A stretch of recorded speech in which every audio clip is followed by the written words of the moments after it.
So I'm visiting family across the river in New Jersey this weekend. I'm spending most of my time with them, but I was able to carve out a few hours to come here into New York City. Now I have plans back in Jersey this evening, so I need to catch a bus back there in about 5 hours, but there should be plenty of time to get a quick taste of the city. I'm gonna try to hit 6 categories: food, drink, culture, landscape, people, and art. Let's rock.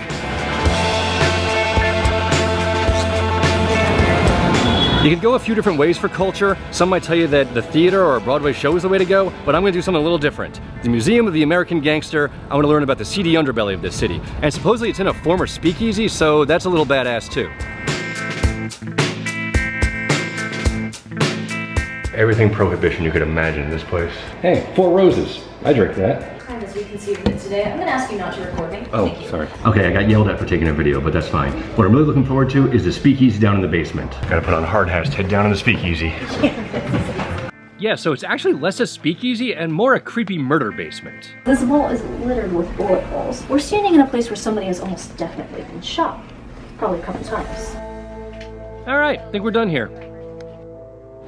One of the most famous and supposedly oldest bars in New York is McSorley's. I actually came here once years ago and it really wasn't a great experience. The bartenders were total dicks. They were like soccer hooligan types. What would happen is I would pay for the beer and then they would just give me the change that they felt like giving me, like they would just tip themselves. I've been to bars all over the planet and that's never happened anywhere but here. So we'll see what happens now. Hello, young man. Hello.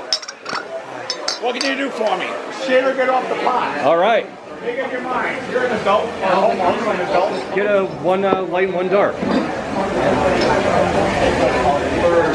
Thank you. I tipped sufficiently this time, so I shouldn't have any more problems. Okay, McSorley's actually wasn't half bad. Delightfully surly is how I would describe them. I'll change my opinion on them now. Now when it comes to food, New York is famous for 2 things: pizza and bagels. I'd love to do both, but I ain't got that kind of time. Can I get the pepperoni pizza bagel? Come to think of it, I don't think I've ever actually ordered a pizza bagel. It's usually something you get in the frozen food section and toss in the freezer. Well, that's been a horrendous mistake. Whew, goddamn. Pizza bagels are criminally underrated.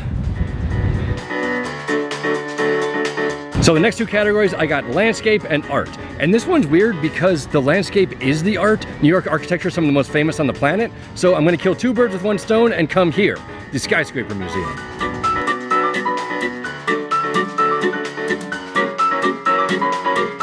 This is kind of cool. They got like this balsa wood replica of the city.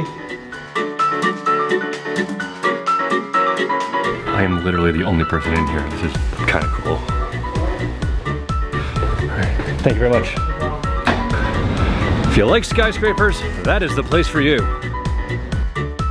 Of all the people from New York that I could talk about, the one I want to discuss has been dead for decades, but his is a story of spitefulness that spans for almost 100 years. In 1910, the city was condemning buildings so they could widen streets and build subways.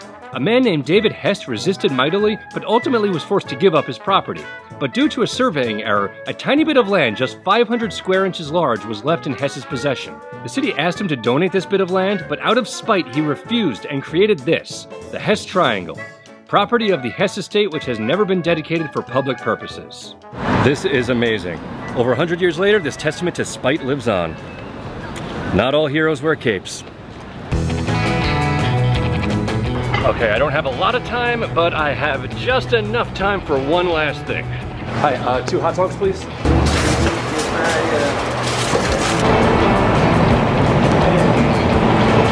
Okay, now I really gotta go. I got a hot dog for the road. Where's the nearest A train?